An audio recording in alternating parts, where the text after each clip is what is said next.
There are two very important windows that open up that allow your body and your brain to be more suggestible to information.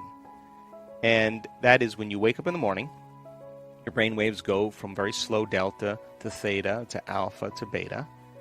And when you go to bed at night, you go from beta to alpha to theta to delta. So you slide up the scale when you wake up, and you slide down the scale when you go to bed at night. And most people, when they go to bed at night, they just go from beta, boom, right down the delta. They fall very quickly. But you can teach people then how to just sit and slow everything down and begin to visualize, begin to affirm, begin to change their thoughts, to begin to work with their body.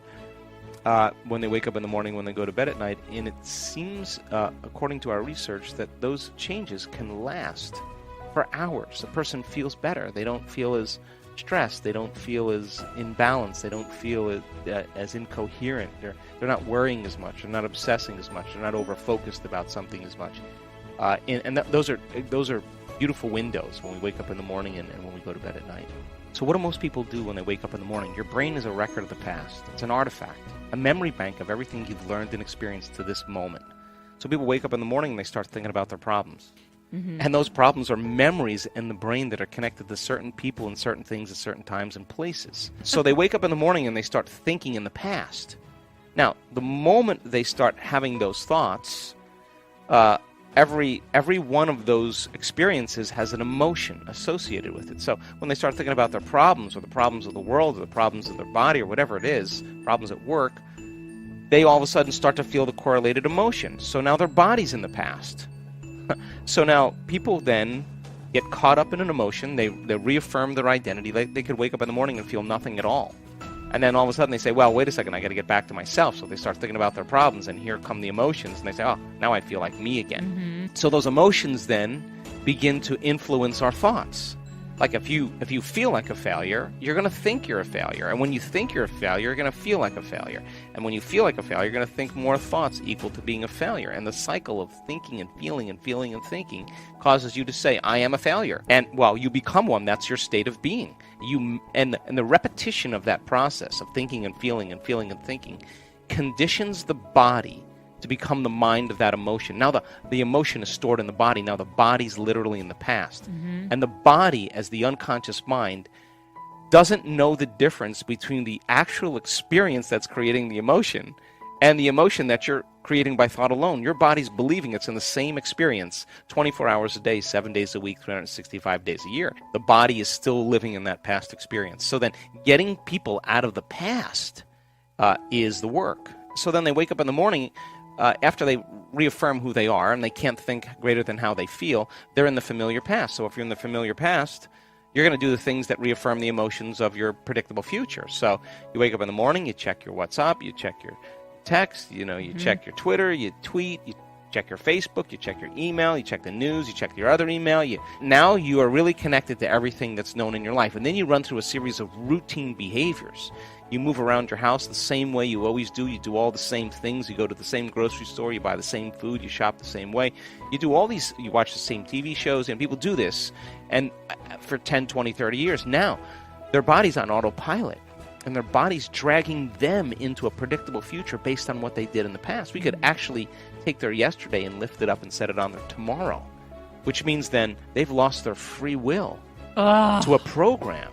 So now the familiar past and the predictable future is called the known. There's only one place that you have to train a person to be so that they're not in the known, they're in the unknown, and that's called the present moment. So people get very happy being unhappy because they would rather cling to their unhappiness than take a chance in possibilities. So stepping into that river and beginning to make a new choice and understanding that uncertainty, that unpredictability is the unknown. Now you're in that river of change, and it is the neurological, the biological, the chemical, hormonal, genetic death of the old self. Mm-hmm. And people say to me, well, if there's uncertainty, I can't predict my future. And I always say the same thing. The best way to predict your future is to create it. Not in the known, right there. That uncertainty, you can learn now how to regulate your state. Instead of living in fear because, well, the idea that things are going to get worse, the idea that you can't predict, or the idea of being uncertain or can't control something actually sets off the stress response. So now you're in the unknown, and the survival gene is switched on. Of course, people are going to, out of the infinite possibilities that exist in the quantum field, they're going to select the worst scenario in their mind, right? So then, what if you're in the unknown and you understand that, and now you can work back into that present moment and you say, what thoughts do I want to fire and wire in my brain, put my attention behind? What behaviors today, one day, what behaviors do I want to demonstrate? And the act of closing your eyes and mentally rehearsing who you're going to be when you open your eyes begins to install the neurological hardware in your brain to look like you've already done it. Now the brain is no longer a record of the past. Now it's a map to the future. So by rehearsing mentally and doing it over and over again, the hardware becomes a software program, and who knows, you just might start acting like a happy person. Well, there's no magic there. You install the circuitry. You may start thinking in more unlimited ways. You put those circuits in place. Now, here's the tough part. And can you teach your body emotionally what that future is going to feel like before it's made manifest? That means you can't wait for your healing to feel gratitude and wholeness. You can't wait for your wealth to feel worthy and abundant. You can't wait for your new lover to feel love. That's the old model of reality of cause and effect. Waiting for something outside of us to take away our emptiness and pain that we feel inside of us. That's Newtonian cause and effect. The quantum model of reality is about causing an effect. That means the moment you start feeling worthy and abundant, you're generating wealth. The moment you're in love with yourself and you're in love with life, you create an equal. Well, the moment you start feeling gratitude and wholeness, your healing actually starts to begin. So then the word meditation literally means to become familiar with. That's what that word means. So the biological model is, well, you got to become familiar with your unconscious thoughts. You got to become aware of your unconscious habits and behaviors. You got to become so familiar with your emotional state, saying, oh my God, I've been feeling guilt for the last 10 years. I didn't know it was guilt. It just felt like me. And so then as you begin to observe those states of mind and body, consciously, you're no longer the program. You're the consciousness observing the program, and you start pulling consciousness out of our biology, right? Objectifying our subjective self. Now, that overcoming process is the most important part of this work, because once you overcome it, you're no longer looking at your future through the lens of the past. In your brain and in your body, chemically and emotionally, you're seeing possibilities. So then it's natural, once you've disentangled from those programs, to start thinking differently, to start acting differently, to start feeling differently. And as you start thinking differently, firing and wiring, and you start installing the circuits and rehearsing who you're going to be, you start behaving differently, you start feeling differently. You keep doing that, it's going to become familiar to you.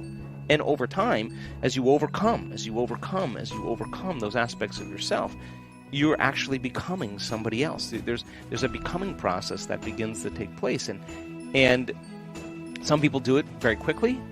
Other people, it just takes some time. But once you understand the formula, and once you understand what it all means, you start seeing people make some pretty big changes. I'm not about positive thinking. People can think positive with the 5% of their conscious mind, but they're feeling negative for the last 40 years. That thought's never going to go anywhere. It's about changing your state of being. I think that, we're habituated. You're habituated to think about your kids, to think about your husband, to think about the grocery list, to think about when the garbage day is, to think about your errands you have to run, think about the emails you have to answer. We're habituated to shift our attention from one thing to the next. We have this mobile thing called awareness, And so we habituate ourselves into shifting our attention very quickly so that we can get a lot of stuff done. And when you do that, your brainwaves kind of amplify into a higher aroused state called high beta brainwaves. And that's good. That's good if you need to be alert. But as those thoughts come in, I don't really care that they come in. I'm just noticing they're coming in, but they're not the thoughts I want to put my attention on. So as you begin to have those thoughts coming in and you start applying a way to change your brainwaves, in the beginning, just like when you work out, in the beginning, I don't want to do this, it hurts, and then halfway through the workout, you're totally involved in it, and your fatigue is gone, you're not thinking about anything else, you're clear. Well, you keep doing it. Our research shows that, and we just had a group of scientists study a bunch of our brain scans in Bonn University in Australia. Thousands and thousands of brain scans. She called me up and she said, we have never seen a community of people have the ability to change their brainwaves so quickly, like 4 seconds, 5 seconds, 9 seconds. They've practiced it enough times that they know how to silence the critic in their brain. That thinking is the analytical mind. And as you learn how to change your brainwaves, that default mode network, that voice in your head goes away. And our research shows that it goes away during the meditation, and then it goes away for the majority of the day. So nobody's saying to you, you can, it's too hard, you're too much like your mother, you're never going to change, it didn't work last time. That's silenced in the brain. So it's not so much that you have to try to get those thoughts out of there. You just know that they're going to come, and you keep directing your thought at something else, and you keep applying the formula. Sooner or later, the chatter just goes away, and that's the relief. And you practice it, then you know when you're there and you know when you're not. And so when I do my inner work, the most important thing for me is to settle into that present moment, because when there's significant biological changes that are taking place in the brain and the heart, sometimes you feel so amazing you don't want anything any longer. You feel like you have everything, and that's what I call the natural state of being. There's coherence, high level of order in the brain. The brain is synchronized, it's orderly. The heart is synchronized, it's orderly, it's driving new energy to the brain. Once energy moves into the heart, our research as well as other research shows that it amplifies energy into the brain. Now you have a different awareness. You're feeling differently, you're thinking differently, because you're at a different level of consciousness. And now it's time for our daily Complete the Quote challenge. If you are new to this, your job is to complete the inspiring quote we choose for you and write the correct answer in comments below the video. If you can give us the right answer first, you're the winner of this daily challenge. So far you were very successful, most of you knew the right answers. In the previous video we had a quote that belongs to Joe Dispenza. We were looking for 2 words, and the quote goes like this: if you want a new outcome, you will have to break the habit of, and the correct answer was being yourself. So if you want a new outcome, you will have to break a habit of being yourself. Congratulations to everyone with the correct answer, and to everyone who tried but didn't guess the answer. Today we have the quote from Joe Dispenza also. The quote goes like this: the process of change requires unlearning. It requires breaking the habit of the old self and reinventing a... So we are missing for 2 words. If you know the correct answer, write it down in the comment section. Even if you're not sure what the correct answer is, try and guess, and find out the right answer in the next video. If you like this video and our challenge, give your thumbs up and share this video with your friends. Spread the word and help me make it more popular. And don't forget to subscribe and hit that bell button. By doing that, you will get notification when my new video and new challenge is out. If you really like what we do here and want to support us, you can join our channel and our community for a symbolic fee and gain many other additional features. You can do that by clicking the join button next to the subscribe button, or you can click on the link in the description of this video. Stay good and have a great day!